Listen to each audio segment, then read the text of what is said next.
to drift with every passion till my soul is a stringed lute on which all winds can play.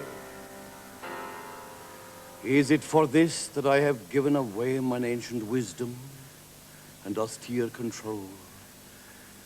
Methinks my life is a twice-written scroll scrawled over on some boyish holiday with idle songs for pipe and virelay which do but mar the secret of the whole.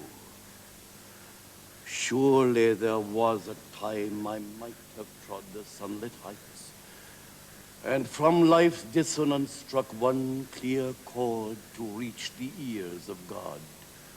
Is that time dead? Lo, with a little rod I did but touch the honey of romance, and must I lose a soul's inheritance? For a long time before that poem had appeared in print, its author's name was providing the English public with a topic for conversation very far removed indeed from its normal themes, at once so classic and so cozy, of the weather and the royal family. There goes that bloody fool Oscar Wilde, a gentleman in the street had audibly remarked as he passed the poet by. And the poet turned to his companion and said, "It's quite extraordinary how quickly one becomes known in London." His own appearance in these youthful London days was indeed very spectacular. We can picture the tall, amply built young man with that great, powerful, indolent, Babylonian sort of a face he had, with its drooping crown of long, dim hair, into which at some moment of depression possibly the iron had entered. Often he would be wearing knee breeches, silk stockings, a velveteen jacket, a floating tie of greenish brocaded satin, and in his pale, pointed hand he would hold a lily, sometimes even a sunflower. Well, he was bound to attract attention. He was bound to be talked about, and that, of course, gave him exquisite pleasure. It was precisely what he had decided he wanted, to be talked about everywhere in the world, everywhere. Well, Dublin, no doubt, would have talked about him, too. His own native Dublin had indeed already talked about him. He'd seen to that. But in Dublin then, as now, talk was mainly for talk's sake. There would have been no result of the talk at all, you know, no rich reward, no worldwide fame, no jeweled elegance, and those dinner tables he so rightly felt he was destined to dominate would have been in Dublin far less opulent than those in London, and far more conversationally competitive. Oh yes, a very charming, rather busy sort of English lady once gently remonstrating on the poet about his faith in a fortune-teller. Had said, "Fortune-telling, Mr. Wilde, fortune-telling? Oh, dear me, but don't you feel in your heart, I mean, sort of, you know, that fortune-telling and all that sort of thing is rather tempting Providence?" And the poet had answered, "But dear lady, surely Providence can resist temptation by this time." Now, who in his own island would have ever listened to a crack like that without trying either to cap or to capsize it? Oh, no, no. England was clearly the place for him, and to England he went. And having emerged from Oxford encrusted with honors, he proceeded to London, where he found plenty of time to amuse himself and the town prodigiously, to lecture about art, to be invited to nearly all the great London houses, frequently more than once, and also to write a quantity of verse. He found time in London, too, to fall in love desperately with the beautiful Lily Langtry. The glorious, the notorious Mrs. Lily Langtry, the Jersey Lily, as she was often called. And two of the poems he dedicated to her charming. One of them ends with these verses. "Oh, well, if my heart must break, dear love, for your sake, it will break in music, I know. Poets' hearts break so.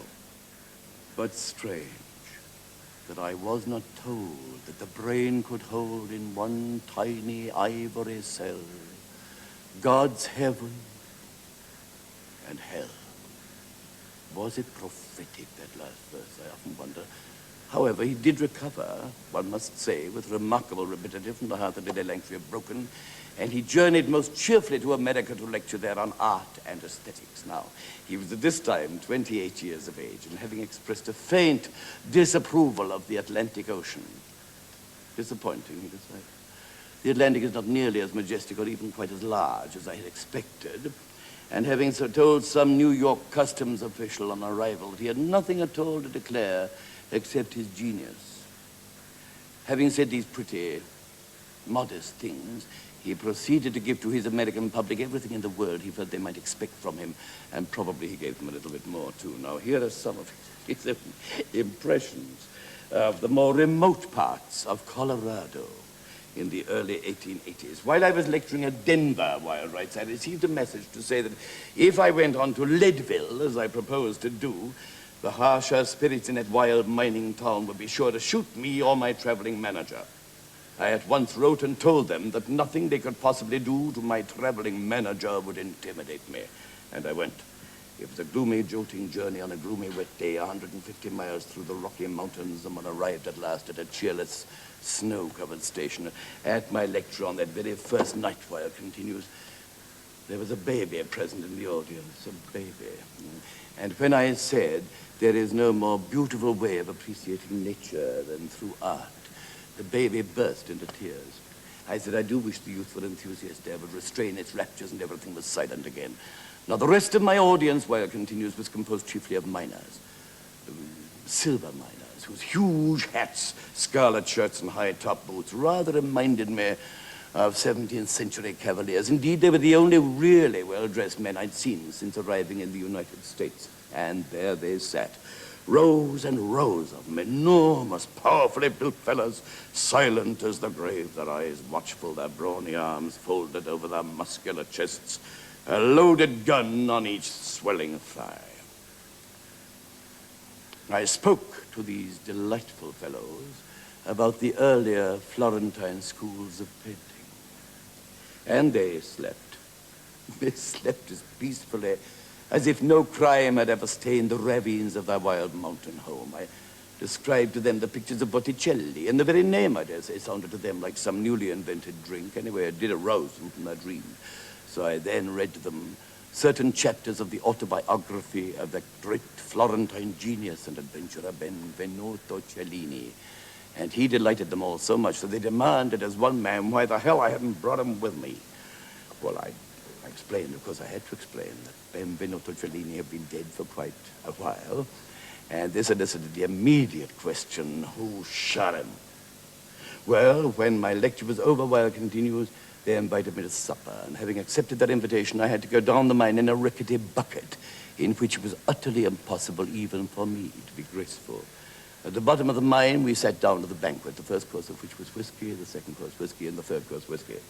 The delight of those miners on discovering that art and appetite could and did go hand in hand knew no bounds.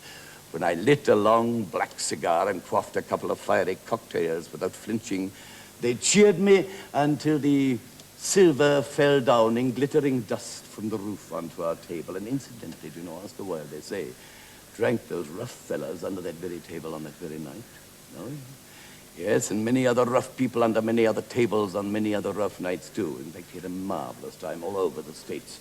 And when he got back to London, he fell in love all over again, and this time he married her.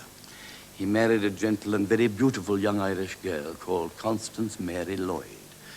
Now, they were passionately and mutually in love, rapturously happy together, and at the same time in his life it was the boy was making his first experiments in the art of the dramatist. Now, his first two plays, I'm sorry to have to tell you, were what today we should call flops. Just flops, you know. However, quite soon he'd presented the world with a resounding success, a comedy entitled Lady Windermere's Fan, and this it was that set the first seal of a really wide popularity on his already considerable literary reputation, and that earned for him, too, the cachet for modernity. In fact, he was regarded by his contemporaries as representing the very quintessence of everything that was most ultra-modern in life and in letters. And to my mind, the true modern, the essential modern, who also happens to be a man of genius, doesn't merely echo the age he lives in, he invents it. I'm quite serious. Oscar Wilde, I suggest, was largely responsible for the invention of the period we talk about today as the 1890s. Through the first half of which remarkable decade he strutted, and through the second half of which he staggered. The strutting phase in his life when he was dandy of dress, of manners, of speech, of wit and intellect, even, and ideas. The period, in fact, during which he invented that curious dyed flower, forever associated with his name, the green carnation. This period, I think, has a very characteristic moment in a little scene from his comedy, An Ideal Husband, a scene which opens with Lord Goring between two very smart London parties, talking to his manservant Phipps about the subtle influence of the buttonhole upon thought. Now, Phipps, the manservant, believe me or not, is standing about here. I hope you'll see him in a minute or two. And Lord Goring enters his drawing room with a rather faded flower in his coat, which he wants to change, you see, for the second party. And seeing his manservant there, he says, Phipps, "Oh, Phipps, have you got my second buttonhole for me?" "Yes, my lord." "Oh, you show it me." "Ah, rather a distinguished thing, Phipps. Of course, you realize, I suppose, that I'm the only person of the smallest importance in London at present who wears a buttonhole." "Yes, my lord. I had observed that. You see, Phipps, fashion is what one wears oneself. What is unfashionable is simply what other people wear." "Yes, my lord. Other people are dreadful, Phipps, absolutely dreadful. The only possible society, thank you, is oneself. To love oneself is the beginning of a lifelong romance, Phipps." "Yes, my lord. I don't think I like this buttonhole very much. I don't like it at all. I mean, look at me in the glass. It makes me look so terribly old, I think. It makes me look almost in the prime of life. I think for the future, you know, a more trivial buttonhole, especially for Thursday evenings. I will speak to the florist, my lord. She's had a loss in her family lately, which may account for the lack of triviality your lordship complains of in the buttonhole. Curious thing about the lower classes in England. They're always losing their relations. Yes, my lord. They are extremely fortunate in some respect. Phipps. Want my cab at once? Yes, at once.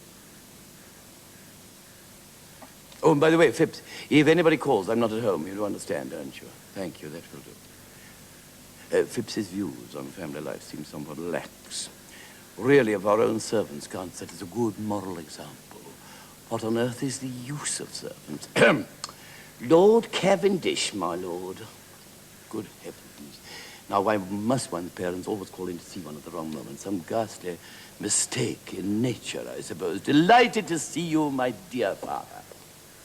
Now, of course, with the increase of his success as a playwright and indeed as a social figure in London, a curious new note could be observed in the personality of Oscar Wilde. One might say, or rather fancifully, if you like, that the splendid, joyous pagan noonday of his Sunflower and Lily were making way for the more subtle and elaborate afternoon of the green carnation. Indeed, the green carnation by this time had come to stand almost as a symbol of the age.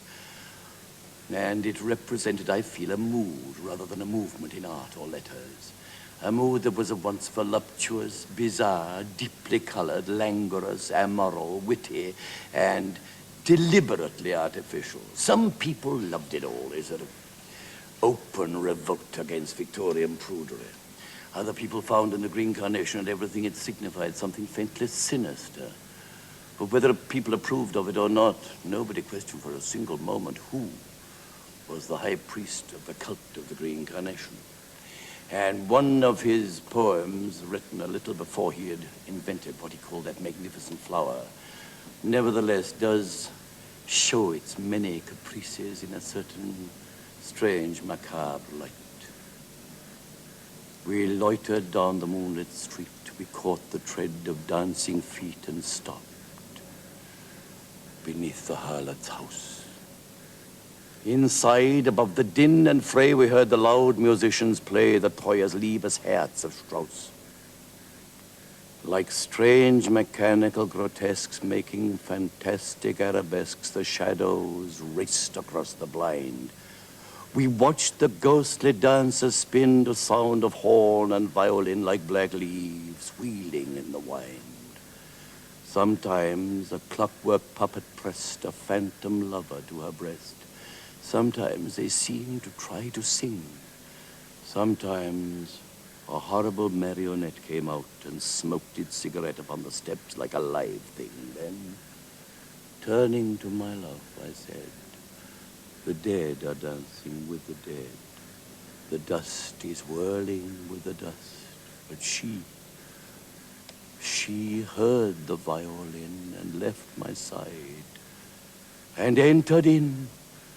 Love passed into the house of lust.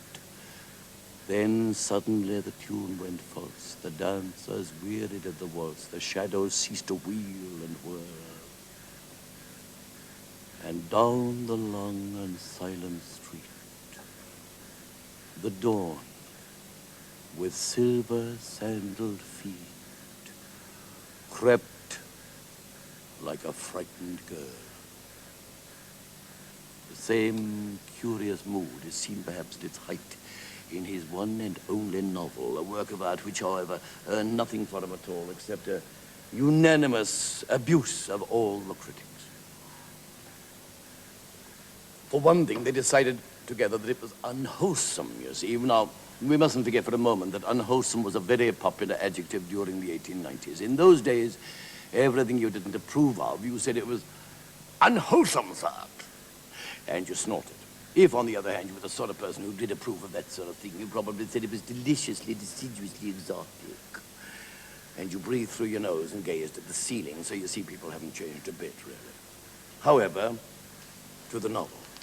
The painter Basil Hallward, at work in his London studio, is putting the finishing touches to a splendid full-length portrait of a young gentleman who is 20 years of age, who is the possessor of birth, breeding, of enormous wealth, of amazing beauty, and who bears the name of Dorian Gray. The painter, Basil Hallward, is filled with a sort of romantic admiration for his sitter, and very much against his own better judgment, he introduces the boy one lovely afternoon in the summer to an old Oxford friend of his own, a devil about town called Lord Henry Wotton.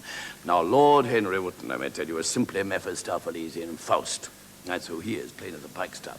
And as soon as he sets eyes on young Dorian Gray, he proceeds to pour into his ears his own philosophy of life. And this is briefly that youth and beauty and pleasure, however fleeting, are the only things in the world worth a damn, and that the best way to enjoy them to the full is by draining every cup that life can offer to the very dregs. Now, Dorian, timidly but apparently unhesitatingly, becomes a convert to this hedonistic viewpoint. So enthusiastic a convert, indeed, does he become, that as soon as Hallward's picture of him is framed and finished, and he, Dorian, standing in front of the thing for the first time, realizes for the first time in his life how marvelously young and how ridiculously beautiful he is. Like some Greek god, he utters a prayer, and he prays secretly that the picture may change and grow old and bear the burden of all his days and all his deeds, and that he himself may remain forever young. Oscar Wilde, once said that when the gods wish to punish us, they answer our prayers. And this, of course, is the fate of Dorian Gray. His prayer is answered. The miracle happens in the picture. The picture does begin to change suddenly, rather horribly.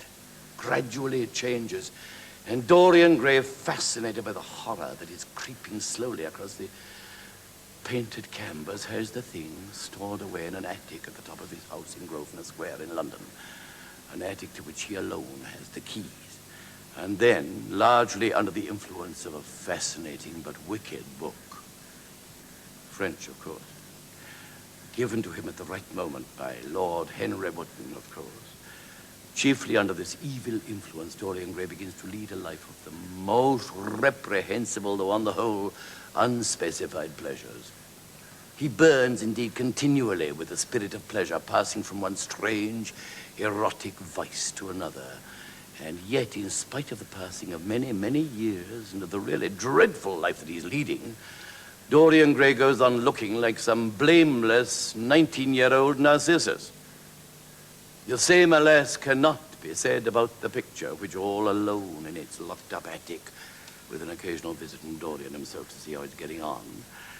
The picture goes from beautiful to bad, and from bad to worse. It gets older and older, more and more vicious looking, more and more depraved, horrible, luxurious, sensual, seared and lined with hideous passions, and in fact altogether horrifying. Well, 19 baroque years go by in this fashion, and the innocent cause of all this terrible trouble, poor old Basil Hallward, who, as you may remember, did paint the fatal portrait, and who incidentally has no idea of its whereabouts. Basil Hallward is perturbed at the evil reputation that by this time inevitably has grown up about the name of his friend Dorian Gray. So perturbed indeed is Basil Hallward that one foggy night in November he calls on his friend in Grosvenor Square and says to him, Dorian, for God's sake, Dorian, I beg that you'll tell me, is there any truth at all in these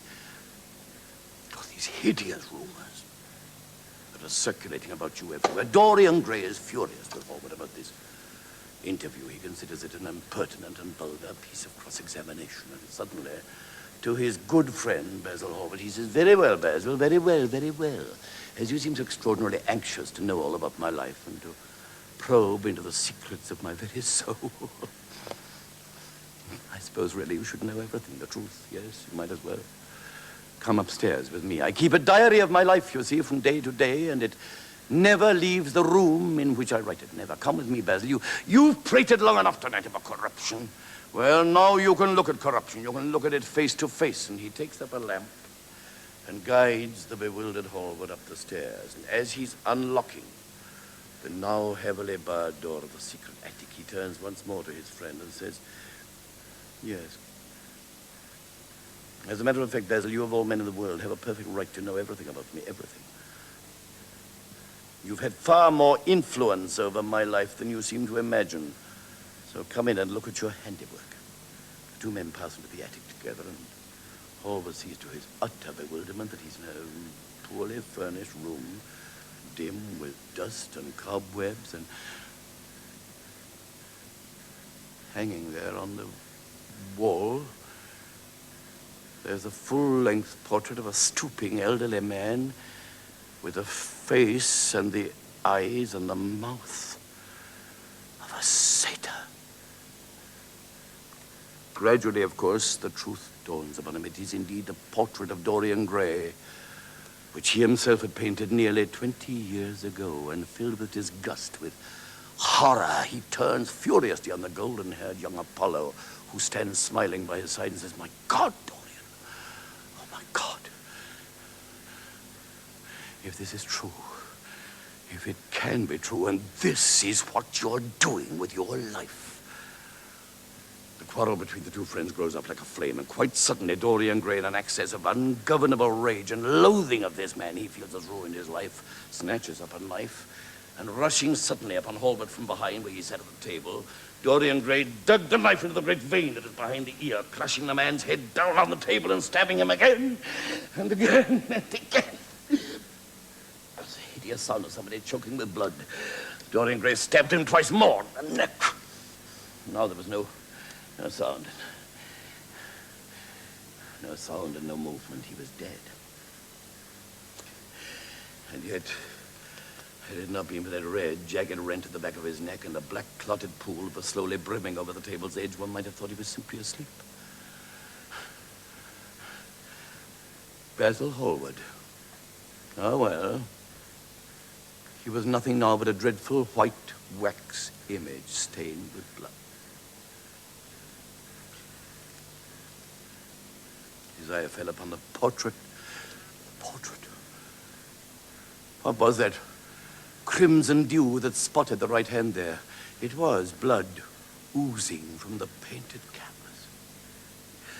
He turned away and for some reason presently pulled out his watch. It was 25 minutes to 2, and Dorian Gray began to think.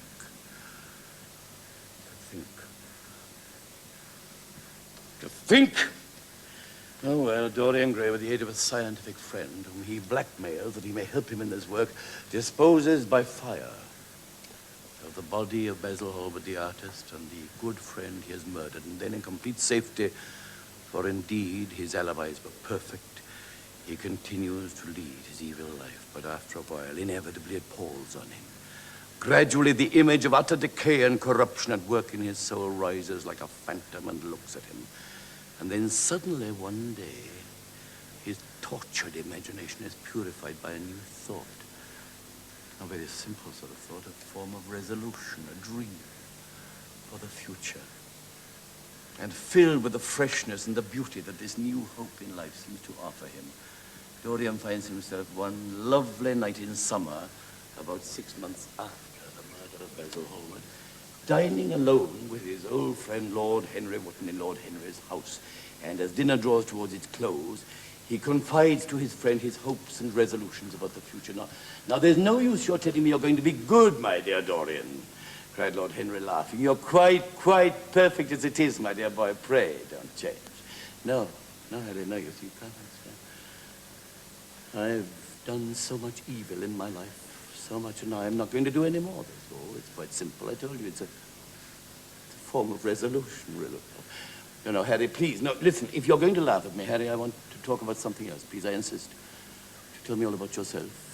What's going on in town? I haven't been to the club for ages. The club? Oh, I don't know. People are still talking about poor Basil's disappearance, you know. Basil Hallward. Still. I should have thought they might have grown tired of that subject by this time. My dear Dorian, they've only been talking about it for 6 weeks. And the British public is really not equal to the mental strain of having more than 2 topics every 6 months. They have been rather fortunate, however, lately, haven't they? I mean, they've had my divorce case, and now, you see, there's this extraordinary disappearance of a famous artist. You see, Dorian, Scotland Yard, it seems, still insists that the tall man in the grey ulster who left for Paris by the midnight train on November the 9th, wasn't it, was Basil. And the French police declared that Basil never arrived in France at all. I don't know, I suppose in about 2 weeks' time, we may hear he's been seen in San Francisco. It's an odd thing, but everybody who disappears nowadays is said to be seen in San Francisco. It must be the most delightful city. It must possess all the attractions of the next world. Let's have our coffee here in the music room, Dorian. You must play to me. Play some Chopin. Yes, Chopin. I adore Chopin. The man with whom my wife ran away played Chopin exquisitely. Dorian said nothing but sat down at the piano, and after the coffee had been brought in, he stopped playing and, looking over at his friend, he said suddenly, Harry, I wonder, has it ever occurred to you that Basil might possibly have been murdered? Basil? Murdered. My dear Dorian, Basil had no enemies, so I will admit he was thoroughly disliked by all his friends. He really was rather popular, wasn't he, poor old boy, and always wore a Waterbury watch. Who on earth would murder Basil? What would you say, Harry? I wonder what you would say if I were to tell you that I had murdered Basil Hallward. You? I should simply say that you were posing for a part that didn't suit you, my dear Dorian, that's all. It isn't in you. It isn't in your nature to commit a crime. I'm frightfully sorry, of course, if I hurt your vanity by saying this, but it's true. All crime is vulgar, just as all vulgarity is crime. Of course, I know that anything in the world becomes a pleasure if one does it once too often. But even as a pleasure, murder, I should fancy, is invariably rather a mistake. Don't you feel so? Oh, I do. I feel that deeply.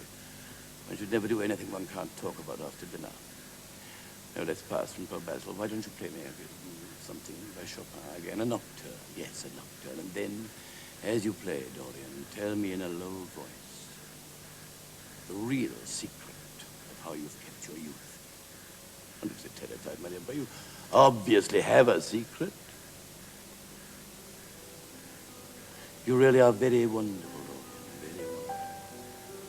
You look tonight exactly as you always look, the same marvelous boy that I met in Basil Hallward's garden. Nearly, it is more than 20 years ago. I wish you'd tell me your secret. To get back my own youth. I think I'd do anything in the world except get up early, take exercise, or be respectable. You see, I have sorrows of my own. Even you know nothing about, even you. The real tragedy of age is not the one that is old at all, but that one is young. I'm amazed sometimes at my own sincerity. Oh, Dorian, how happy you must be. What an exquisite life. I mean, you've known everything. You've drunk so deeply of everything, and yet life has never changed you. Now, you're still the same. I am not the same, Harry. My God, I'm not. I've changed, and I am going to change more than ever, more than you'll never change towards me, my dear boy. You and I will always be the greatest friends. Yes, I suppose we will. Yet you did poison me once with a book, Harry, long ago. I should never forgive you for that, you know, never. Harry, would you please make one promise to me? Promise me faithfully that you'll never, never give that book to anybody else. It does harm to people's souls, I swear. My dear Dorian, you're actually beginning to moralize. You realize you must be more careful, dear boy, or you'll find yourself one day going about warning people against all those sins of which you happen to have grown tired. It must be charming to play the hypocrite. And as for being poisoned by a book, great book, there's no such thing. Art has no influence over action. Art annihilates all desire to act. It is superbly sterile. The books the world calls immoral are merely books that show to the world its own shame, and that is all. You going? Why, my dear fellow? It's so early. Oh, well. Shall we lunch tomorrow, then? Would you like that? Are you free? No, I'll call for you, of course. At 1. Good night, Dorian. Good night, Harry. But as Dorian Gray got to the door, he paused as though there was something he must say to his friend, and then he hesitated, sighed, and went out. And when he got home, he sent his servant to bed. Supposing, he thought, with this new life he was leading, the picture had changed a little. He would go and see. He took a lamp and crept softly up the stairs. He passed swiftly into the attic, bolting and barring the heavy door behind him, as was his custom, and placing the lamp on the table. He looked at the picture.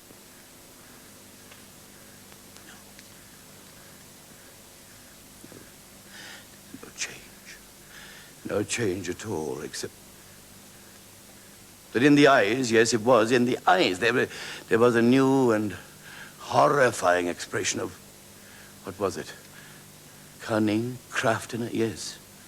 Yes, and on the mouth was now the curved, wrinkling smile of the hypocrite. Lord Henry had been right. There was nothing in his new resolution but hypocrisy. Nothing. The search for a new sensation. The thing was horrible still, more loathsome, if possible, than before, and that scarlet dew that spotted the right hand there was brighter than ever now, more like blood that had been newly spilt, and there was blood, too, upon the painted feet as though the thing had dripped. Blood even upon the hand that had never held the knife. Oh, God, what did it all mean? Could it mean that he was meant to confess? To give himself up to the police, to confess to the murder of Basil Hallward, to atone for his life by being hanged by the neck until he died? No. The idea was grotesque. Why should he confess? Why? No evidence against him, no evidence in the world against Dorian Gray. Except that, of course. The picture itself, with its evil, leering face and its blood-dripping hands, there was the only evidence in the world against him. He would destroy it. He looked round and saw the knife that had killed Basil Hallward. Well, as it had killed the painter, so it could kill the painter's work. And everything that meant it would kill his conscience, too. It would kill this monstrous life of his soul. And without the hideous warnings from his soul, he would be free again. So he took up the knife and stabbed the picture with it. And there was a great cry heard, so horrible in its agony that the frightened servants woke and crept one by one from their rooms. They began to talk to each other in low, terrified whispers. Finally, 3 of the men servants together mounted the great staircase and loudly knocked upon the barred door of the attic. There was no reply. They called aloud, "Mr. Dorian! Mr. Dorian!" The house was as silent as the grave. At length, having failed to break down the heavy door, the men climbed onto the roof and dropped to the balcony. The windows yielded easily enough. Their boats were old. But when at last the 3 men entered the room together, they saw, hanging there on the wall, a splendid full-length portrait of their young master as they had seen him on that very day, in all the wonder of his golden youth and beauty and pride. But lying on the floor was a dead man in evening dress with a knife in his heart. He was old, withered, wrinkled, and loathsome of visage. It was not until the men had examined the rings on his fingers but they recognized who it was. It was about a year after he had written Dorian Gray that Oscar Wilde met Dorian Gray. There was the young man he'd been writing about. Of course, his name was not Dorian Gray. His name was Lord Alfred Douglas, known to his family and his friends as Bosie. But he did bear the most astonishing resemblance in a dozen ways to the hero of Wilde's novel. Admittedly, there were certain differences, too. Dorian, as we have seen, never did anything really with his strange, sinister life except simply to be Dorian. But Lord Alfred Douglas was a poet, and a very considerable poet, too. Oddly enough, and as I often think sadly and significantly enough, Oscar Wilde, almost as soon as his famous and fatal friendship with this young man had begun, himself ceased almost altogether to write poetry. Hardly another line. All his attention now was on the stage, and as I believe for the first time since his birth, on life itself, that tiger life, as he was to call it in later years. And life itself and the stage alike meant to Oscar Wilde, of course, the spirit of beauty and the spirit of laughter, the spirit of comedy. And so it was that on the 12th of February in the year 1895, we find that Oscar Wilde sent a telegram to one of the dearest and most devoted friends of his whole life, to Mrs. Ada Leverson, the novelist, whom, for a mysterious reason of his own, he always used to call the Sphinx.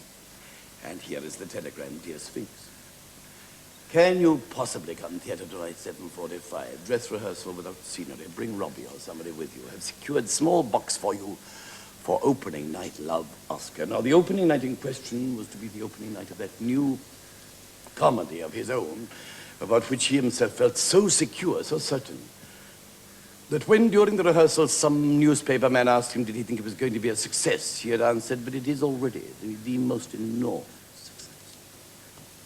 Oh, yes, because the point is, he said, the question is, will the audience be a success? Of course, by this time, the importance of being Oscar had really come to mean the importance of not being Ernest. And I suppose that most of us remember bits and pieces of that indescribably complicated little plot. I have no intention of going into all that, but I would like you to remember that in it, a certain very charming, very cultivated, rather solemn, rather earnest young gentleman, in fact, his name is Mr. Ernest Worthing, and he's in love with the Honorable Gwendolen Fairfax, to whom he offers honorable marriage. Well, he's caught red-handed, as you might say, by Gwendolen's mother as he's proposing to Gwendolen. In comes Gwendolen's mother, Lady Bracknell, and seeing the young gentleman kneeling at her daughter's feet, she says to him, "Rise, sir, from this semi-recumbent posture. I have a few questions to put to you, Mr. Worthing, and while I am making these inquiries, you, Gwendolen, may wait for me below in the carriage."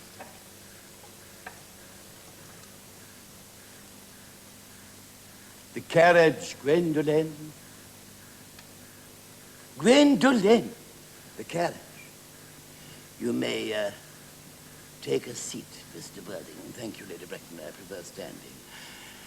Well, Mr. Worthing, I'm bound to tell you that you're not down here on my list of eligible young men, though I have the same list as the dear Duchess of Bolton has. We work together, in fact. However, I'm perfectly willing to enter your name should your answers be what a really affectionate mother requires. Do you smoke? Well, yes, Lady Bracknell, I must admit I smoke. I am glad to hear it. A man should always have an occupation of some kind. There are far too many idle men in London as it is. How old are you? I'm 29. A very good age to be married at. I have always been of the opinion that a man desiring to marry should know either everything or nothing. Which do you know? I know nothing, Lady Bracknell. I am pleased to hear it. I do not myself approve of anything that tampers with natural ignorance. Ignorance, Mr. Worthing, is like a delicate exotic bloom. Touch it, and the bloom has gone. The whole system of modern education is radically unsound. Fortunately, in England, at any rate, education produces no effect whatsoever. If it did, it would prove a serious danger to the upper classes and very probably lead to acts of violence in Grosvenor Square. What is your income? Between 7,000 and 8,000 a year. In land or in investments? In investments chiefly. Oh, that is satisfactory. Are between the duties expected of one during one's lifetime and the duties extracted from one after one's death, land has really ceased to be either a profit or a pleasure. It gives one position and prevents one from keeping it up, and that is all that can be said about land. Well, I have a country house, Lady Bracknell, with some land, of course, attached to it. A country house, how many bedrooms? Oh, well, we can always go into those matters later on. But you have a townhouse, too, I hope, Mr. Worthy. A girl with a sweet, simple, unspoiled nature like Gwendolyn's can hardly be expected to reside in the country. Well, I do own a house in Belgrave Square. Belgrave Square, oh yes, what number? Belgrave Square, 149. Ah. The unfashionable side. I thought there would be something. However, that can always be altered. Do you mean the fashion or the side? Both, if necessary, I presume. Well, your politics. My politics, I'm afraid I haven't got any, really. I'm a liberal unionist. Oh, they count as Tories. They dine with us. Or come in sometimes in the evenings after dinner. Oh, well, so far I am satisfied. And now to minor matters. Are your parents living? I'm sorry to say I've lost both my parents. Both? To lose one parent, Mr. Worthing, may be regarded as a misfortune. To lose both looks to me like carelessness. Who was your father? He was evidently a man of some wealth. Did he rise from the ranks of the aristocracy, or was he born in what the radical papers call the purple of commerce? I am afraid that is honesty, but I can't tell you, Lady Bracknell. The fact is, I said just now that my parents had lost me. I think it would be more near the truth to say that I seem to have lost my parents. I mean, I don't actually know, you see. I don't know who I am by birth. I was found. Found! The late Mr. Thomas Cardew, an old gentleman of extraordinarily kindly and charitable disposition, found me. Yes, and he gave me the name of Worthing because he happened to have a first-class ticket for Worthing in his pocket at the time. Worthing is a place in Sussex, Lady Bracknell. It's a seaside resort. And where did the charitable gentleman with the first-class ticket for this seaside resort find you? In a handbag. A handbag! Yes, Lady Bracknell, I was in a handbag. It was a somewhat large, old-fashioned black leather handbag with handles to it. Perfectly ordinary handbag, in fact. And in what particular locality did this Mr. James or Thomas Cardew come across this ordinary handbag? In the cloakroom at Victoria Station, the Brighton line. The line is immaterial. Mr. Worthing, I confess that I feel somewhat bewildered by what you have just told me. To be born, or at any rate bred, in a handbag, whether it had handles or not, seems to me to display a contempt for the ordinary decencies of family life, which remains one of the worst excesses of the French Revolution. And I presume you know what that unfortunate movement led to. As to the particular locality in which the handbag was discovered, well, you can hardly imagine for one moment that I, or Lord Bracknell, would dream of allowing our only daughter, a girl brought up with the utmost care, to marry into a cloakroom, to form an alliance with a parcel. Good morning, Mr. Worthing. Well, the first night of the importance of being earnest, the last first night, as the Sphinx, Mrs. Ada Leveson has called it, was on St. Valentine's Day, the 14th of February, 1895, at St. James's Theatre in London. It was, of course, a triumphant success. The author was now at the zenith of his career. Aesthete, poet, wit, sage, prophet, student, critic, novelist, dramatist. As well as being a very happy husband and the father of 2 fine boys. Life was radiant at that moment for Oscar Wilde, or appeared to be so. Life was what he had decided it should be, both exquisite and absurd. The very air in St. James's Theatre on that historical first night was radiant too, it seems, rippling with laughter, scented, warm, although indeed outside the theatre the London night was very cold and very dark. And outside the theatre, too, the Marquis of Queensberry, who for a long time now had been violently and vainly protesting against the intimate friendship of his son, Bosie, Lord Alfred Douglas, with the famous author. The Marquis turned furiously away from the theatre to drive home through the bitter night. He had been prevented by the London police from entering the auditorium, and so he had tried to satisfy his fantastic, fanatical hatred against Oscar Wilde by leaving in his name at the stage door an extraordinary bouquet, composed, I suppose, by himself, not of flowers at all, but of cauliflowers. Oh, yeah, cauliflowers. Carrots, onions, turnips, cabbages, parsnips, and other well-known wholesome household vegetables. And this vegetable bouquet his lordship had proposed to hurl with suitable epithets at the head of his hated enemy, Oscar Wilde, while having failed about the bouquet, the Marquis. The screaming scarlet Marquis, Wilde used to call him, left a few days later an open card in the hands of the porter of the MacLiammoir Club, of which Wilde was a member. And on this open card, his lordship had scribbled a few violent and incidentally ill-spelt words, libelous in character. And when again, a few days later, Oscar Wilde himself, calling at his club, read what the Marquis had written on this open card, he wrote a brief letter, not to Lord Alfred Douglas, but to a friend who has not entered into our talk tonight at all. He was the most devoted, loyal, true, loving, unselfish, and courageous friend that Wilde ever had. His name was Robert Ross, and this is what Wilde wrote to him. My dearest Robbie, since I saw you today, something has happened. Bosie's father has left an open card at my club with hideous words on it. I can't see anything now but a criminal prosecution, because my whole life seems to be ruined by this man. The Tower of Ivory is assailed by the foul thing. On the sand is my life spilt. But Robbie,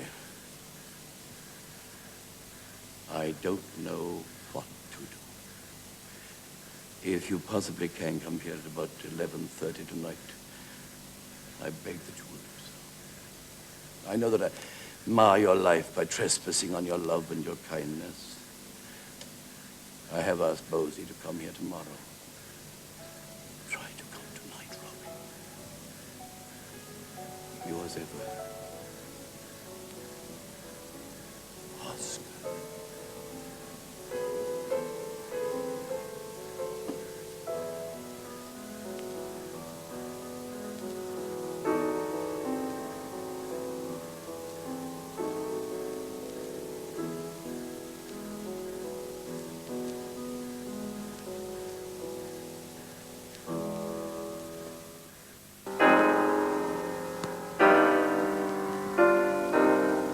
Oscar Wilde and Alfred Taylor, the crime of which you have been convicted is so bad that one has to put stern restraint upon oneself to prevent oneself from describing, in language which I would rather not use, the sentiments which must rise to the breast of every man of honor who has heard the details of these terrible trials.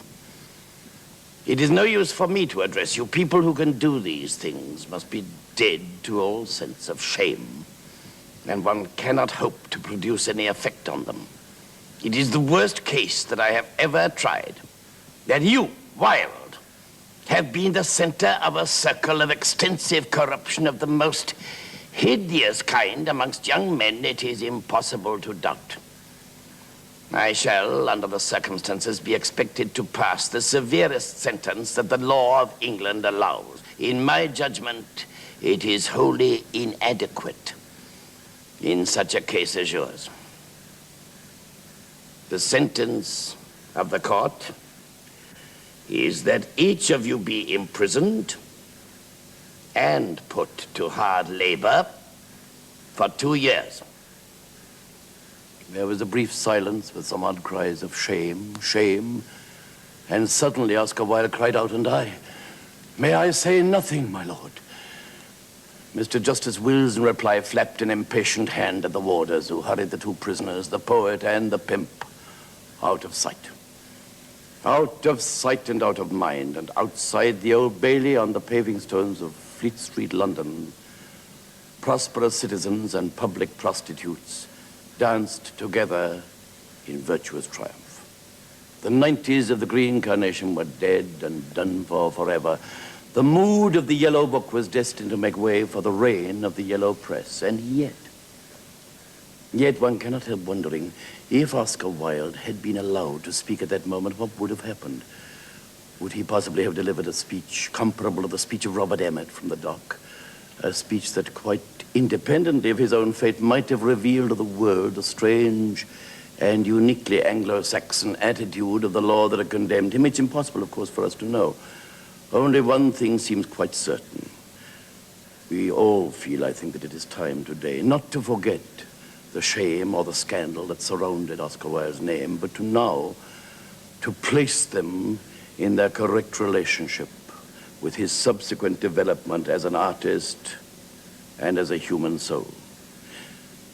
The indescribable mental anguish he endured at this period of his life was bound, of course, to find some expression sooner or later. And it did, as we know, in a letter he wrote from his prison cell to his friend Bosie. Lord Alfred Douglas, the forgetful friend who had never once visited Wilde or even written a letter to him for 2 long and bitter prison years. And when Wilde's letter was finished, his own bosom was cleansed, as he himself said, of much perilous matter, a great deal of perilous matter. The letter, which still exists and is world famous, is known to us now as De Profundis.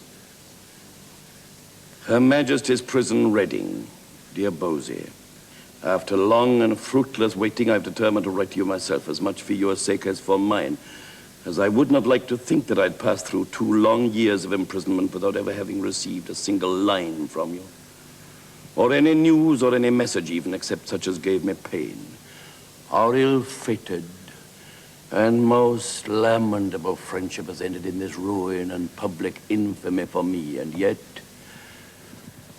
the memory of our ancient affection for each other is still very often with me, and the thought that loathing and bitterness and contempt should forever take the place in my heart that was once held by love is very sad to me. And I have no doubt at all, Bosie, but in this letter that I must write of your life and of mine, there may be much that will wound your vanity to the quick. Well, if it proves so, read the letter over and over again until it's killed your vanity. And do not be afraid to read it. Remember this: the supreme vice is shallowness. Everything that is realized is right. And I will begin, Bosie, by telling you that I do blame myself terribly, yes, as I sit here in this dark cell in prison clothes, a disgraced and ruined man. I blame myself. I blame myself for having allowed an unintellectual friendship, a friendship whose primary aim was not the creation or the contemplation of beautiful things, entirely to dominate my life. From the very beginning, there was far too wide a gulf between you and me. And of the appalling result of my friendship with you, I will not speak at present. I am thinking now merely of its quality while it lasted. Frankly, it was intellectually degrading to me. Degrading. Those violent, incessant scenes which seemed almost physically necessary to you, and during which your mind and your body grew into something that was as terrible to look at as to listen to. That other dreadful mania you inherit from your father, the mania for writing revolting and loathsome letters and postcards, your complete lack of any control over your emotions. These were the origin and the cause of my fatal yielding to you in your increasing daily demands. You wore me out. The letter I received from you on the very morning of the day that I allowed you to drag me down to the police station to apply for that ridiculous warrant for your father's arrest. Oh, that was the worst you ever wrote in your life, and for the most shameful reasons. You and your father. God. Between you both, I do admit I'd lost my head. My judgment forsook me. Sheer terror took its place. Blindly, I staggered as an ox to the shambles, and those of my friends who really did desire my welfare implored me to retire abroad, not to stay in England to face an obviously impossible trial. It was you who forced me to stay. It was you who forced me into the witness box to brazen it all out there, if possible, with absurd and silly perjuries and lies. Well, of course, at the end I was arrested. Of course I was. And your father became the hero of the hour. His place today is with the kind, pure-minded parents of Sunday school literature. Your place is with the infant Samuel. And in the lowest mire of Malabulge, I sit between Gilles de Rais and the Marquis de Sade. Oh, of course, I recognize in all our relations not destiny merely, but doom. Doom, who walks always swiftly because she goes to the shedding of blood. I remember you sending me a very nice poem of the undergraduate school of verse for my approval, and I reply with a letter of fantastic literary conceits. I compare you to Hylas, to Hyacinth, to Jonquil, to Narcissus, to some young man whom the god of poetry favored and honored with his love.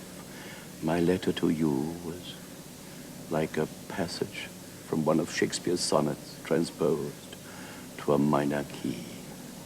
Bosie, look at the history of that letter.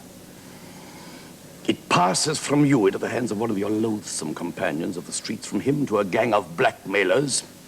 Copies of it are sent all over London to my friends and to the manager of the theater where my work is being performed. Every construction but the right one is put upon it.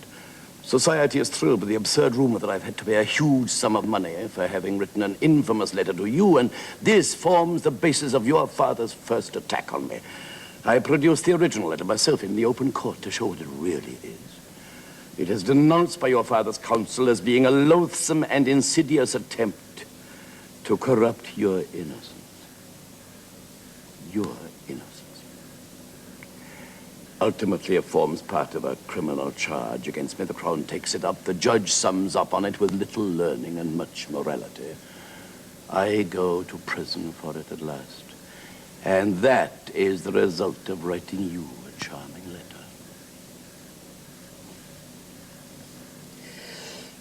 Some newspaper, the Pall Mall Gazette, I think it was, describing a dress rehearsal of one of my plays, spoke of you as following me everywhere like my shadow. Well,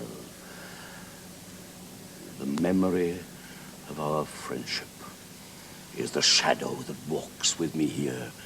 It seems indeed never, never to leave me. It wakes me up at night to tell me the same story and over again. In the morning, it follows me out to the prison yard. It makes me talk to myself as I tramp round and round. Each detail that accompanied each dreadful moment I am forced to recall. There is nothing that happened in those ill-starred years with you that I cannot recreate in that chamber of the brain that is set apart for grief or for despair. Every strained note of your voice, every twitch and gesture of your nervous hands, every bitter word, every poisonous phrase comes back to me, and I have to remember the street or the river down which we passed, the wall or woodland that surrounded us. At what figure on the dial stood the hands of the clock? Which way went the wings of the wind, the shape and the color of the moon? You and I have known each other now for 4 years. 4 years, and for the first half of that time, we were always together. The second half of that time, I have had to spend alone in prison as a result of my friendship with you. And how clearly I saw it all then, as God knows. I see it now, and I need not tell you that. But I did say to myself, I love him.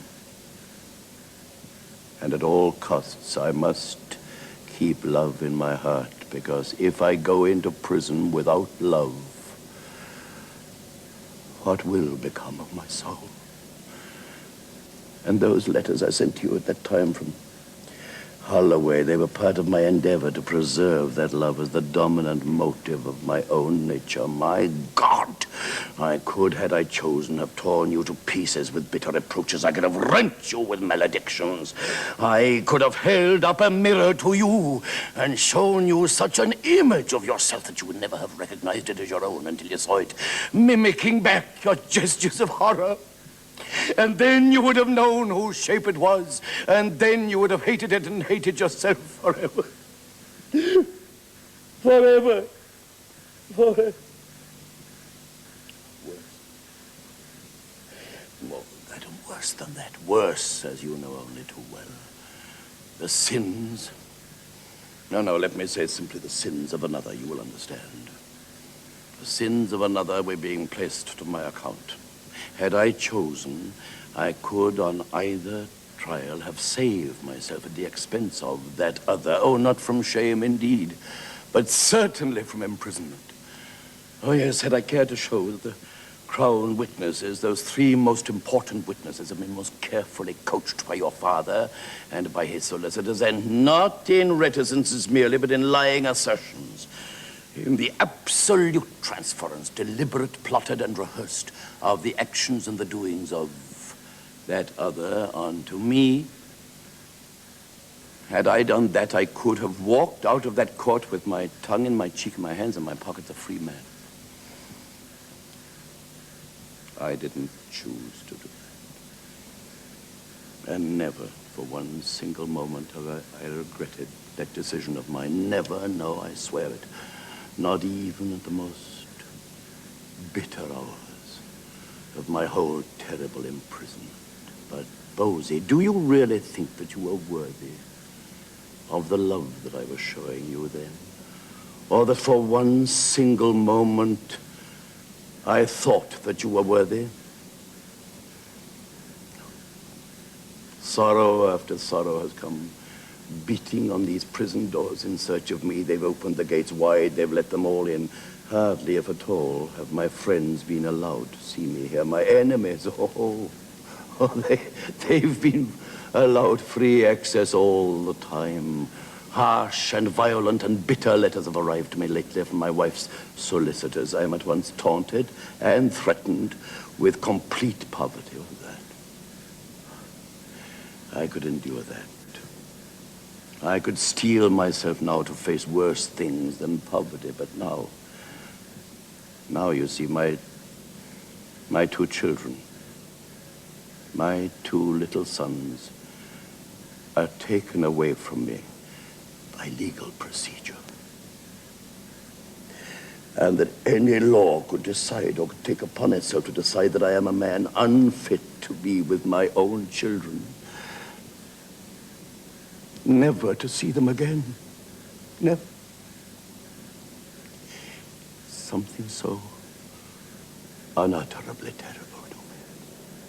Terrible. Oh, the pain and the disgrace of prison are nothing compared to that, nothing at all. I envy those wretched men who tramp round the prison yard along with me. I envy them because I know that their children wait for them, look forward to their homecoming, and will be sweet to them whatever they've done. Whatever. Because the poor are kinder, you see. They're kinder, wiser, more sympathetic, and infinitely more sensitive than we are. In their eyes, prison is simply a tragedy in a man's life. It's something that calls for sympathy from others. The poor speak of a man who is in prison as of one who is in trouble, simply. Did you know that? In trouble. That is the word they always use, and the phrase has the perfect wisdom of love in it. But everything about my personal tragedy has been so hideous, so mean, repellent, and lacking in style. Why, our very dress makes us grotesque. We are the zanies of sorrow. We are clowns whose hearts are broken. We seem indeed specially designed to appeal to the sense of humor. On the 13th of November, 1895, I was brought here from London to Reading. And from 2 o'clock until 2:30 on that day, I was made to stand on the central platform of Clapham Junction in convict clothes and handcuffed for the whole world to look at me. I had been taken out of the prison infirmary ward without one moment's notice being given to me. I was still feverish and very weak, and so, of course, of all possible objects I was, I know, the most grotesque. And when the people saw me standing there, they laughed. Each train, as it came up, swelled that audience. They laughed. Nothing could exceed their amusement, and that, of course, was before they realized who I was. When they had been officially informed who I was, they laughed. Louder. For only a half an hour it was, I stood there in the grey November rain, surrounded by a jeering mob, and for a whole year after that had been done to me, I wept. I wept every day at that same hour and for precisely that same length of time. Now remember, this is not really quite as tragic as it may sound to you, because you see, to us men who lie in prison in such bitter disgrace as mine, well, tears are simply a part of each day's experience, and that is all. Indeed, I may tell you that a day in prison on which a man does not weep is a day on which his heart is hard.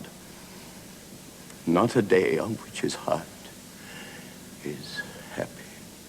The real evil of prison is not that it can break one's heart. I've discovered that doesn't matter at all. Or that it may turn one's heart into a stone. I remember, too, sitting in the dock on the occasion of my third and last trial and listening to Frank Lockwood's appalling denunciation of me. It was appalling. Like something out of Tacitus, like something out of Dante, like Savonarola's indictment of the popes of Rome. And I remember being sickened and shaken with terror at what I heard. When suddenly it did come down to me. It came. The thought. And I thought how splendid it would be if I was saying all these things about myself. Yes, because I realized at that moment, you see, that what is said about a man means nothing at all. The point is, who said it? Who? Man's very highest moment, I have no doubt at all now, is when he kneels down in the dust and beats his breast and tells all the sins of his life. And so with you, Posey. So with you, I swear it. You would be much happier if you could let your mother know a little, at any rate, of your life from yourself. Now, you must not be afraid to tell her no. And you must not allow some sentimental absurdity to prevent your telling her. Remember this, that the sentimentalist is invariably a cynic at heart. Indeed, sentimentality is simply the bank holiday of cynicism. And delightful as cynicism may be from its intellectual side in itself, it can never be more than the perfect philosophy for the man without a soul. Because, do you see, to the mere cynic, nothing is ever revealed. Of course, I do know that to one as modern as I am, enfant de mon siècle, merely to look at this world will be always so lovely. I tremble with pleasure when I think that on the very day of my being released from prison, both the laburnum and the lilac will be blooming in the gardens. and I will be free again to see the wind stir into restless beauty the swaying gold of the one, and make the other toss the pale purple of its plume, so that all the air shall be Arabia for me.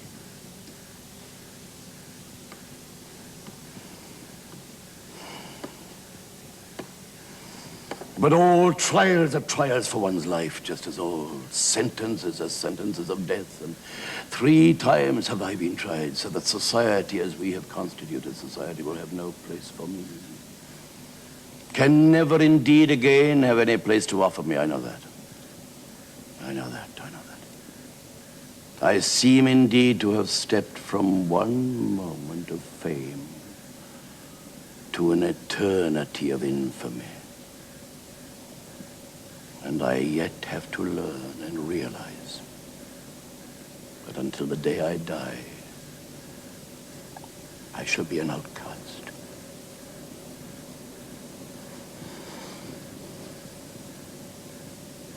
But nature, whose sweet rains fall on unjust and just alike, will have clefts among the rocks where I may hide, and secret valleys in whose silence I may weep undisturbed. And imperfect and utterly incomplete as I know I am, yet from me you may still have much to gain. You came to me once long ago, do you remember, to learn from me the pleasure of art and the pleasure of life. Oh, well. Now it may be that I am chosen to teach you something so much more wonderful.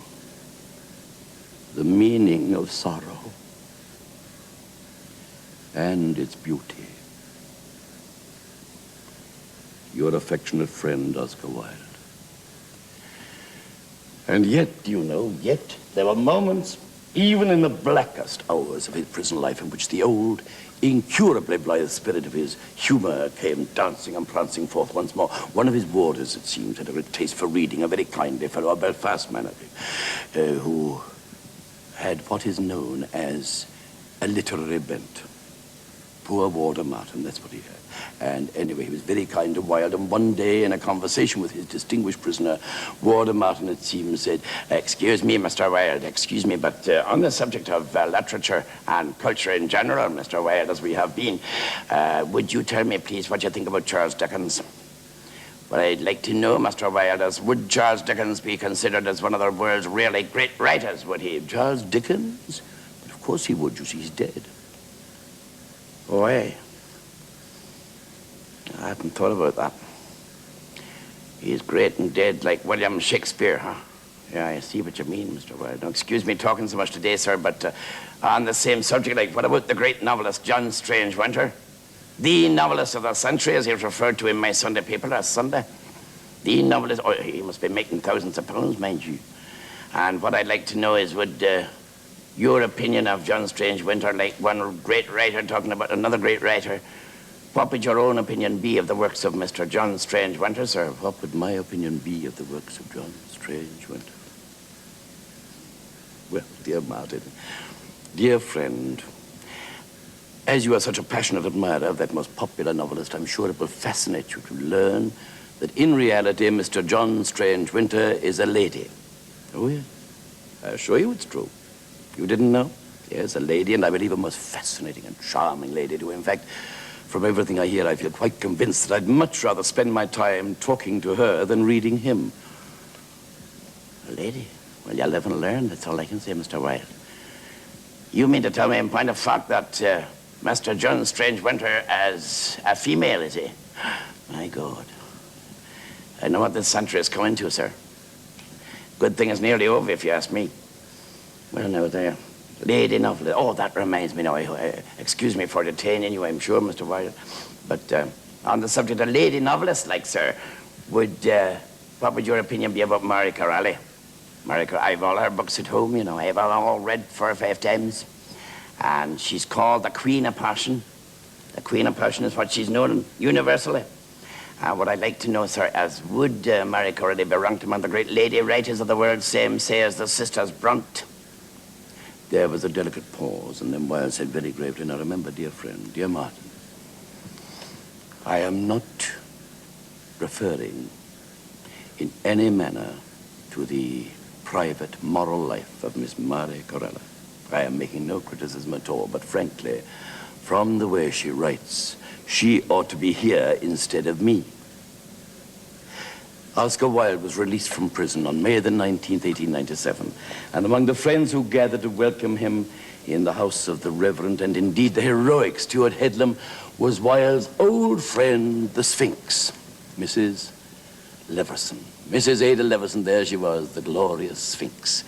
The only lady present, and of course it's she who was left behind. Father, most vivid account of this reunion. We all felt acutely embarrassed, she confesses, at the idea of seeing poor Oscar again. But the moment Oscar himself came into the room, he put us all at his ease, because he came in with all the grace and dignity of a king returning from exile. He came in talking, laughing, smoking a cigarette with freshly waved hair and a flower in his buttonhole, and his first words to me were Sphinx.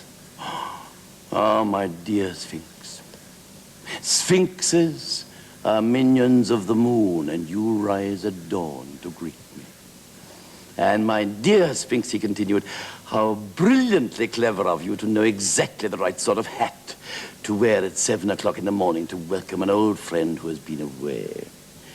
He said, my dear, you can't have sat up. You must have got up. Well, he went on talking in his light and usually trivial vein for a while, and then he sat down and wrote a very brief note and sent it off by cab to a Catholic retreat nearby, begging permission to be allowed to enter there and rest and meditate and read and so on for about 6 months. While waiting for a reply, he lounged in a corner of the sofa in quite his old grand, bland manner, smoking one cigarette after another, telling one fantastic story after another, and among many other things he said to the Sphinx, Sphinx, do you know one of the really dreadful punishments that happen to poor prisoners when they're away? It's so brutal, I hardly like to tell you, my dear. So cruel. They're not allowed to read the Daily Chronicle. Did you know that? Did you? No, they're not. Coming along on the train, I beg to be allowed to read it myself. No, no, no, out of the question. I then suggested very humbly, of course, that it might be permissible, perhaps, for me to read it upside down. To this, to my enormous astonishment, they consented. And so, dear Sphinx, all the way from Reading to London, I read the Daily Chronicle upside down, and I've never enjoyed it so much in all my life before. It really is the only way to read a newspaper.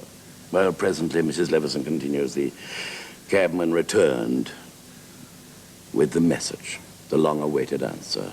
But it was bad news, apparently, the Catholic retreat replying that they could not dream of accepting Oscar Wilde under their roof on what they termed his mere impulse of a passing moment. He must think about the question very seriously indeed, they informed him, for at least a year. In fact, like everybody else, they turned their back on him. And when he read this and realized perhaps the sort of life that lay before him, he broke down completely and wept. Mrs. Leverson tells us, these are her own words again now. Poor Oscar wept with all the bitter abandon of a child. I learned later, she goes on to say, that he left for France that same afternoon, accompanied, of course, by the faithful Robert Ross and by another very good friend, Reginald Turner. He never set foot in England or indeed in his own Ireland again. But later on, in that same year, in 1897, the great French writer André Gide, who had known Wilde intimately for many, many years, called on him and found him living in a small house he had taken for the summer on the outskirts of a very remote and rather desolate little French fishing village called Bernval-sur-Mer. And here, Gide tells us, he found the Irish poet in a subdued but mysteriously happy frame of mind, filled with a sort of romantic devotion to the little fishing village of Bernval, and filled too with the most extraordinary determination to live there for the rest of his life, never to leave it for a single day. Now I know I shall never go away from Bernval again, and I never want to. André, he cried enthusiastically. You see, the thought of Paris and London and places like that terrifies me now. Prison has completely changed my imagination, you know. I was relying on it to do that, he added. Oh, yes, I could never go back to my old way of living. Beautiful as it was, I could never go back. Well, for one thing, André, you must never forget that my life is a work of art. And no artist should ever resume his labors on the same work of art in the same manner twice, for it may point to the fact that the first attempt was not a complete success. And then again, I've learned something in prison. Oh, nothing they wanted to teach me, I'm afraid, but I believe I've learned something about pity. Isn't that extraordinary? Pity.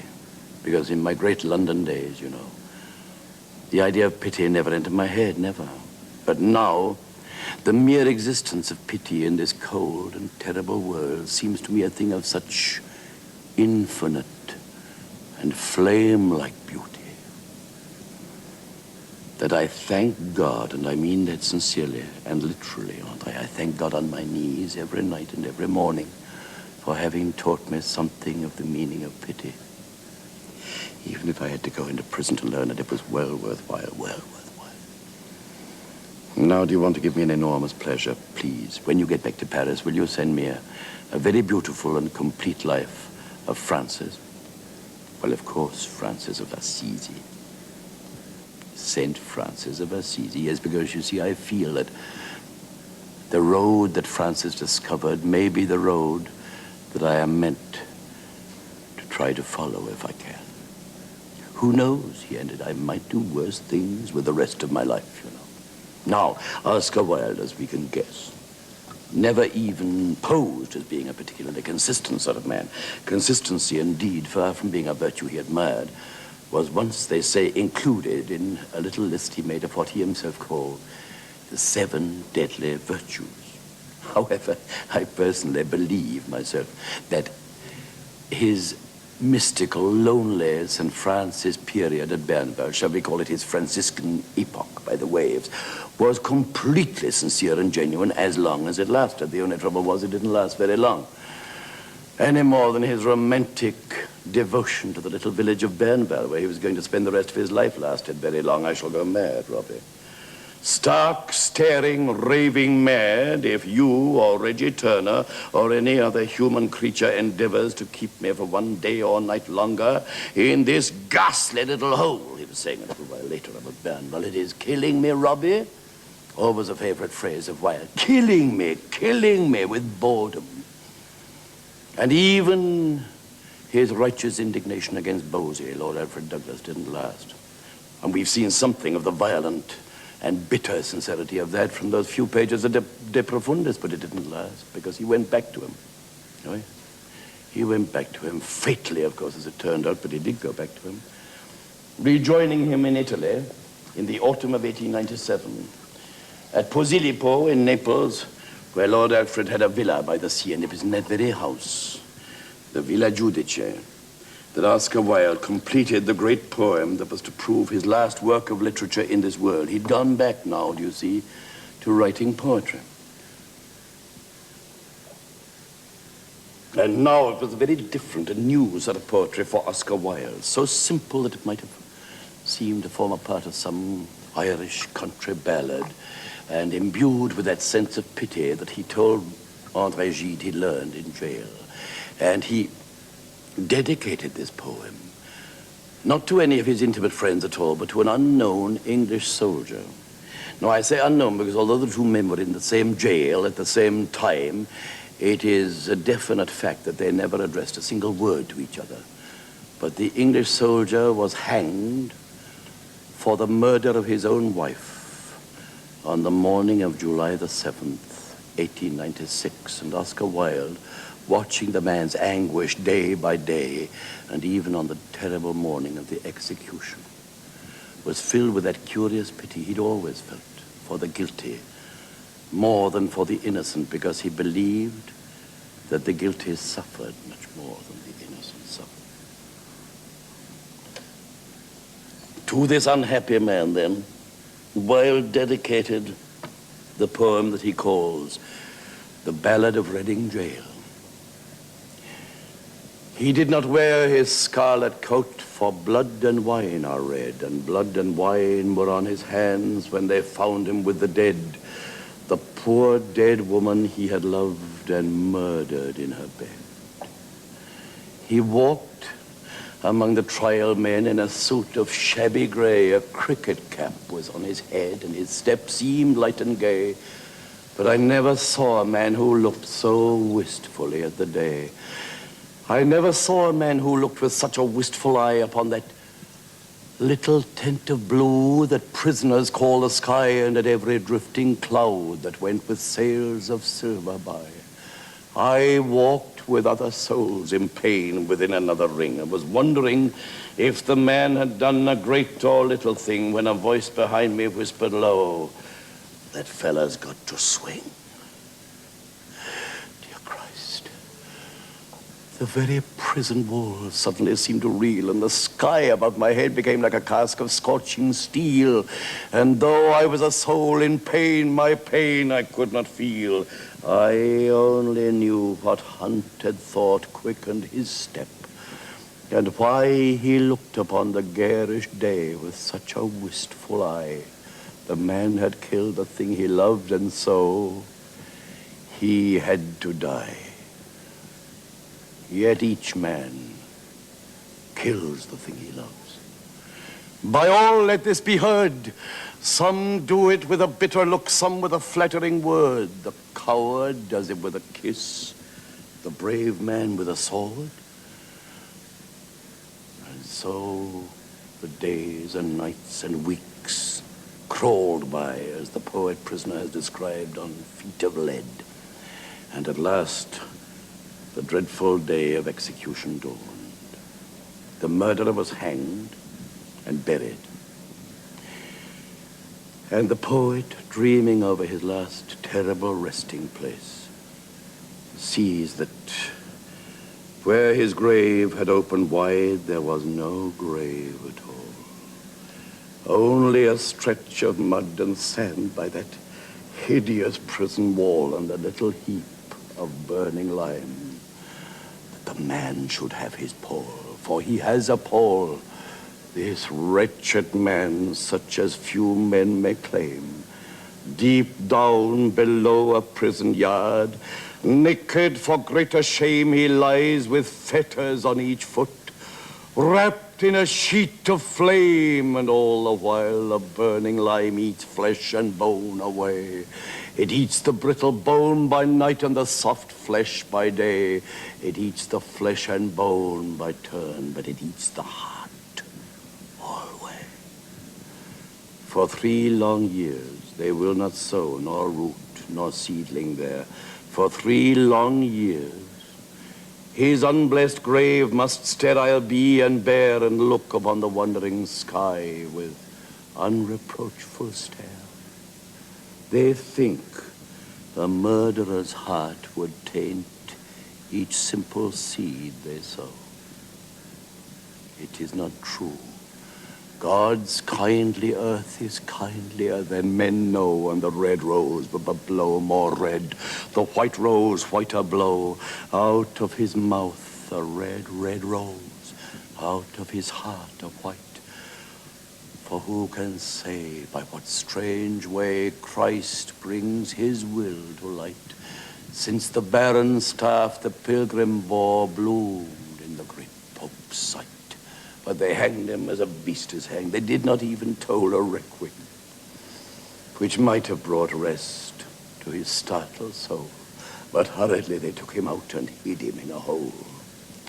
The chaplain would not kneel to pray by his dishonored grave, nor mark it with that blessed cross that Christ for sinners gave, because the man was one of those whom Christ came down to save. Happy they whose hearts can break, and peace and pardon win. How else may man make straight his plan and cleanse his soul from sin?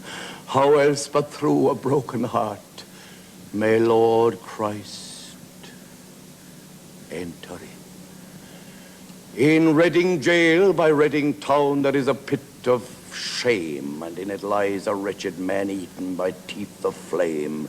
In a burning winding sheet he lies, and his grave has got no name. And there, till Christ call forth the dead, in silence let him lie. No need to waste the foolish tear nor heave the windy sigh. The man had killed the thing he loved, and so he had to die. And all men kill the thing they love. By all let this be heard. Some do it with a bitter look, some with a flattering word. The coward does it with a kiss, the brave man with a sword. What more is there to say about him, except that after he had finished the Ballad of Reading Gaol, he and Lord Alfred Douglas both found that their friendship was not to endure for much longer. It continually broke and was remade, and this time it broke again. And for a long while, Oscar Wilde roved about in Europe, mostly in Italy, mostly alone, a derelict in the prime of life. His wife, Constance, died suddenly at Genoa. Stricken when he heard the news of her illness, with grief and remorse, he hastened to journey to her side, but he was too late even to say goodbye to her. He covered her grave with red roses, and he drifted south again, south, always south, to Rome, to Naples, on as far as Sicily, but Paris, of course, was to be the ultimate and inevitable destination for him. Paris, with her great beauty, her time-worn airs and graces, her often grim and invariably knowledgeable and experienced smile, and her secret gift of infinite compassion. He wrote no more. Like Socrates, he talked, oh, not as wisely, but as well. And although death was so much closer than he realized at the time, he did live on for a few months more in Paris, in a small hotel whose proprietors, Monsieur and Madame du Poirier, evinced for him the most tender, touching, poetical, and practical kindness and friendship. They were goodness and sweetness itself from this very ordinary French bourgeois couple. And I often think of how harshly, how unimaginatively they've been treated by so many of Wilde's biographers. Not all of them, but so many of whom have insisted and still go on insisting upon the wretched, sordid, tumble-down, squalid, cheap sort of place in which the Irish poet died. Now, you know, in point of fact, the Hôtel d'Alsace in the Rue des Beaux-Arts in the Latin Quarter of Paris is still there, by the way. You can see it any day in the French capital. It was the first place in the world to honor the still deeply dishonored man by boldly placing on its outer walls, a few months after his death, a plaque informing the passerby that here it was that the great Dublin dramatist and poet died. And in this little unpretentious but by no means unattractive hotel, Wilde was established by his good Parisian friends in the two best rooms in the establishment, and he would have been more than comfortable there and might even conceivably have found some sort of happiness too, but for one absurdly trivial sort of detail, or seemingly trivial, that barred all happiness away from him as long as he remained within those four walls, and that was indeed the wallpaper. The wallpaper, now imagine, you know. However, the wallpaper, it seems, especially for such a passionate lover of visual beauty as he, the wallpaper was tough. I have it on extremely good authority that it was more than tough. It was diabolically and deliberately ugly in design, and carried out, it seems, by some wicked person in three shades, hues, or tints: magenta and magenta and magenta. And every time poor Wilde looked at it, which had to be pretty often, you see, because he was so much there, he would give vent to his favorite old slogan and say, "It's killing me, Robbie. The wallpaper is killing me, killing me." Well, one day, as though he suddenly realized, and perhaps he did indeed, that death had come close, because he looked for a long while at the offending wallpaper, and then he smiled and said, "Yes, of course. One of us had to go." But I don't think it was the wallpaper that was killing him by inches, but something was, and I feel certain that it was the memory of his marvelous and so tragically ruined career. Strange that I was not told that the brain could hold in one tiny ivory cell God's heaven and hell. Was it prophetic? The last verse of that very early love poem to Lily Langtry, and how far away she must seem to him now, the glorious, the notorious Jersey Lily. And how far away, indeed, all the radiant images of his youth. So far away from this lonely, tragic man, dying, penniless, at the age of 45. That's all he was. He had just turned 46 when he died. And even so, with all his misfortunes, at the end, his brain was burning, his imagination seemed on fire. The magical talk still flowed from him in that unpremeditated and apparently perfect prose that so astonished his listeners when they heard him, especially the great writers of the period who admired his style. And one evening, it was his last outing. He was sitting with those few friends of his who remained to him and were not ashamed to be seen with him in public. And with them, he sat one night outside a little cafe on the Boulevard des Italiens, when suddenly he remembered a tiny fable he had made in his grand London days. And for no apparent reason at all, he told it again. Night fell over a purple city, he began, and the Son of God was alone. And there, in a street of that city, he beheld a woman whose face and raiment were painted and whose feet were shod with pearls. And behind the woman, following her as slowly as a hunter, there came a young man whose eyes were bright with lust. And he laid his hand upon the young man's shoulder, and he said to him, "Why do you look on this woman in this wise?" And the young man turned and recognized him. And he made answer and said, "I was blind, and you gave me my sight. And on what else should I look?" And he moved swiftly forward and touched the painted raiment of the woman, and he said to her, "Is there no way for you to walk save in this way of sin?" And the woman turned and recognized him. And she laughed with joy, and she said, "But you forgave me my sins." And the way is a pleasant way. And very slowly he moved forth from that city. And when he had wandered through the gateway of the city, he saw seated by the roadside a man who was weeping. And he went towards him, and he laid his hand upon the man's head, and he said, "Why are you weeping?" And the man looked up and recognized him. And he made answer and said, "Lord, I was dead, and you raised me from the dead. What can I do now but weep?" The poet's last days in Paris, like that little story, was sad and strange enough indeed. Physically, he suffered very greatly, often thrusting his hand into his mouth to prevent himself from crying aloud with pain. It is a source of infinite comfort and happiness to many people to know that towards the end, the faithful Robert Ross sent for a priest who baptized the Protestant-born Irishman Oscar Wilde into the Catholic Church, received him, and at the end gave him extreme unction. He died peacefully.